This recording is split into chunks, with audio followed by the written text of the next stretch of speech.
할렐루야, 늘 변함없이 저희를 사랑하시는 사랑의 하나님을 찬양합니다. 10월 25일 화요일, 저에게 주시는 하나님의 말씀은 사무엘하 21장 15절에서 22절까지 말씀입니다. 사무엘하 21장 15절에서 22절까지 말씀 우리 함께 읽도록 하겠습니다.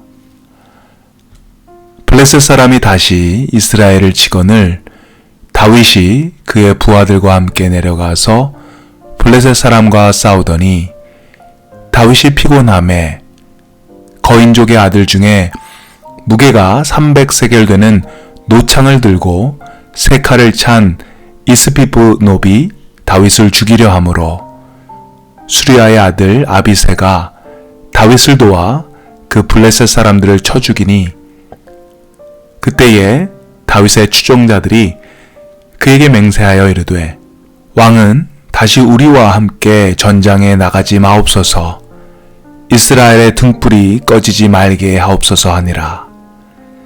그 후에 다시 블레셋 사람과 곱에서 전쟁할 때에 후사 사람 십북에는 거인족의 아들 중에 삽을 쳐 죽였고, 또다시 블레셋 사람과 곱에서 전쟁할 때에 베들레헴 사람 야레오르김의 아들 엘하나는 가드 골리앗의 아우 라흐미를 죽였는데 그자의 창자루는 배틀채 같았더라.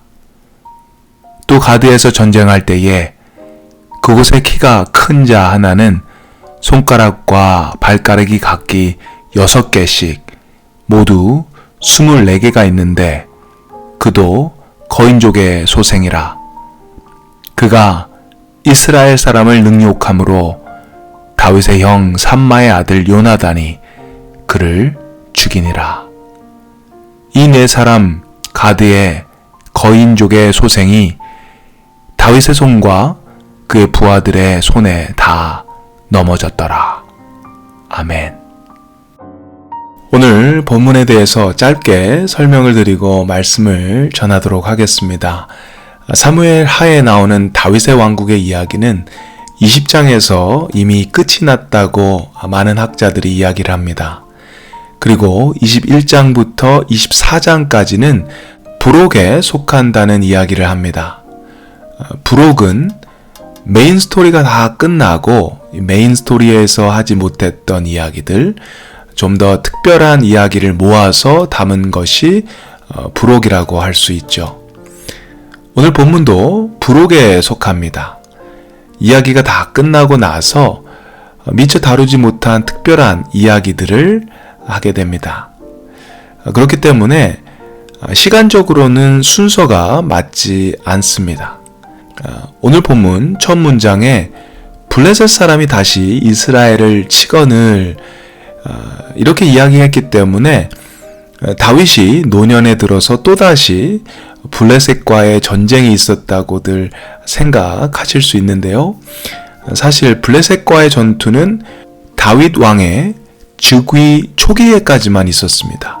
따라서 오늘 본문은 다윗 왕의 즉위 초기에 있었던 전투들을 가리키는 것입니다. 시간적으로 따지면 오늘 본문은 사무엘하 8장에서 9장 사이쯤에 있다고 할 수 있습니다. 네, 그럼 오늘 본문 이야기를 함께 나누겠습니다. 15절 말씀에 보시면 블레셋 사람이 다시 이스라엘을 치거늘 다윗이 그의 부하들과 함께 내려가서 블레셋 사람과 싸우더니 다윗이 피곤함에. 블레셋이 다시 이스라엘을 공격합니다. 다윗이 부하들과 함께 블레셋과 대항해서 싸웁니다. 그런데 다윗이 피곤합니다. 계속된 전쟁으로 다윗은 피곤한 것입니다. 그리고 이 피곤한 다윗에게 계속해서 위기들이 찾아옵니다. 먼저 16절, 17절에 이스비브노비라는 거인족 출신이 다윗 왕을 죽이려고 달려듭니다. 18절에는 거인족 삽이, 19절에서는 거인 골리앗의 아우 라흐미가 나타났고요. 20절 그리고 21절에 보시면 각각 6개의 손과 발을 가진 거인족의 소생이 이스라엘 사람을 능욕하며 등장합니다. 아무리 골리앗을 물리치고 많은 전쟁을 이겼던 다윗이었지만 블레셋과의 계속되는 전쟁은 그를 피곤하게 만들었습니다. 17절의 표현처럼 많은 사람들이 그리고 다윗 자신마저도 마치 등불이 꺼져가는 것처럼 이제 얼마 안 있으면 완전히 꺼져버릴 수도 있겠다라는 그런 생각을 했었을 것 같습니다. 그런데 오늘 본문은 다윗의 등불이 꺼져가는 듯한 그런 아슬아슬한 위기의 순간들이 계속해서 있었음에도 불구하고 결국 그 불은 꺼지지 않는 것을 보게 됩니다. 오히려 그를 위기로 몰아가던 블레셋, 그 블레셋의 거인들이 넘어지게 되지요. 위기의 순간에 이제는 꺼져버리겠다, 이제는 끝일 수 있겠다라고 생각하는 그때에 어디선가 구원의 손길이 나타납니다.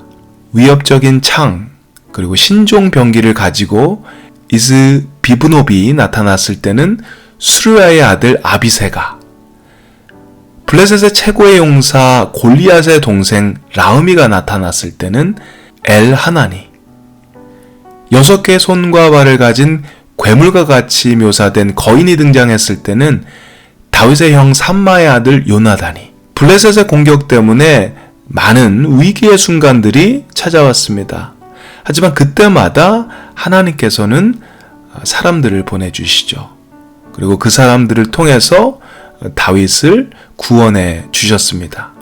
사랑하는 형제자매 여러분, 이와 같이 하나님께서는 하나님의 사람들을 신실하게 보호하시는 하나님이십니다.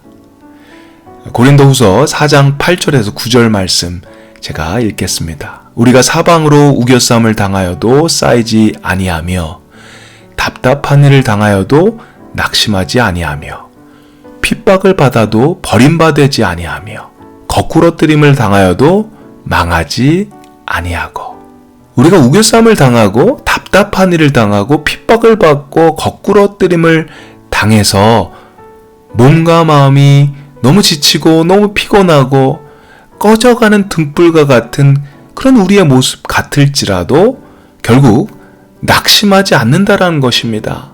결국 버림받지 않고 결국 망하지 않는다라는 것입니다. 그 이유가 무엇이죠? 하나님이 우리의 하나님 되시기 때문입니다. 하나님께서는 하나님의 사람들을 보호하시고 또 인도하시기 때문입니다. 우리가 강해서가 아닙니다. 우리가 지혜로워서도 아니고 우리가 능력이 있어서가 아닙니다. 하나님께서 강하시고 하나님께서 지혜로우시고 하나님께서 능력 되시기 때문입니다. 힘들고 지치고 이제는 끝이라고 이야기하는 그런 위기의 상황 속에서도 하나님을 의지하고 하나님을 바라볼 때 하나님은 우리를 보호하시고 지켜내십니다. 그 하나님을 오늘도 붙잡고 또 의지하며 살아가기를 주님의 이름으로 축원드립니다. 우리 함께 기도하겠습니다. 사랑의 하나님, 폭풍 속의 등불처럼 금방이라도 꺼져버릴 것 같은 그런 위기 속에 저희가 살 때가 있습니다. 하지만 다윗의 등불을 꺼뜨리지 않으신 주님, 그 주님이 우리의 주님 되심을 고백하기 원합니다. 다윗의 삶에도 그를 끝까지 보호하시고 인도하셨듯이 저희들의 삶 속에서도 주님 동일하게 역사하시고 또 저희를 끝까지 지키시고 인도하심을 저희가 믿습니다. 어려움 속에서 끝까지 주님을 바라보며 주님을 의지하며 그렇게 살 수 있는 저희 모두가 되게 하시옵소서. 오늘도 주님의 보호하심과 인도하심 속에 저희가 있음을 감사드리며 예수 그리스도의 이름으로 기도드리옵나이다. 아멘.